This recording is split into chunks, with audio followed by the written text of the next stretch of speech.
ময়মনসিংহের গাফরগাঁও উপজেলার পাগলা থানা ছাত্রদলের সাবেক সদস্য সচিব সুখেন আকন্দের বাড়িতে ব্যাপক ভাঙচুর ও লুটপাটের ঘটনা ঘটেছে।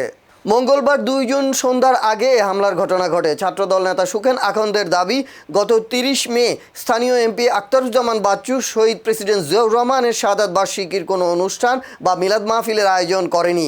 ফলে ওই দিন ছাত্রদলের একজন সৈনিক হিসেবে আকন্দ বিএনপি নেতা ডক্টর মোফাক্করুল ইসলাম রানা আয়োজিত শহীদ জিয়ার শাহাদাত বার্ষিকীর অনুষ্ঠানে লোকজন নিয়ে যাওয়ায় স্থানীয় এমপি আখতারুজ্জামানের নির্দেশে কয়েকশো লোক দেশীয় অস্ত্র নিয়ে হামলা চালায়। এ সময় সুখেন আকন্দের বাড়ি ঘরে ব্যাপক ভাঙচুর চালানো হয়। বাড়ির ফার্নিচার সহ সব আসবাবপত্র ভাঙচুর করে সন্ত্রাসীরা। এছাড়া স্থানীয় আরও 10-12টি দোকানেও ব্যাপক ভাঙচুর চালানো হয়। এ সময় সুখেন আকন্দ ও তার পরিবারের লোকজন বাড়ির ভিতরে ছিল না।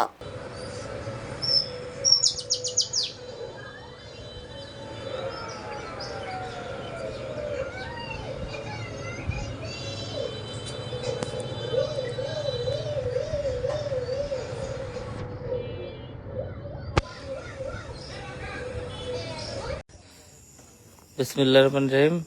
আমি সুখেন আকন্দ, পাগলা থানা ছাত্রদলের সাবেক সদস্য সচিব। আমরা দীর্ঘ 17 বছর রাজপথে লড়াই আন্দোলন সংগ্রাম করেছি এবং রাজপথে মামলা খেয়েছি। রাজপথে 28 অক্টোবর ঢাকা রাজপথে গুলিও খেয়েছি। ডাক্তার মোফাক্করুল ইসলাম রানা ভাই ও ফাত্তা ভাইয়ের ডাকে শহীদ প্রেসিডেন্ট জিয়াউর রহমানের মৃত্যু 45তম শাহাদাত বার্ষিকীতে আমার নেতৃত্বে 200-300 ছেলেপেলে নিয়ে অংশগ্রহণ করার কারণে আজকে তারই প্রতিহিংসার জেরে আজকে আমার বাড়িঘরে ব্যাপক হামলা লুটপাট করে 15 ইউনিয়ন থেকে লোকজন এনে আমাদের পাইথল ইউনিয়নে আমার বাড়িঘর সহ এবং গয়েশপুর বাজারের 10 থেকে 15টা দোকান ভাঙচুর এবং লুটপাট করে এমপির সশস্ত্র সন্ত্রাসী বাহিনী।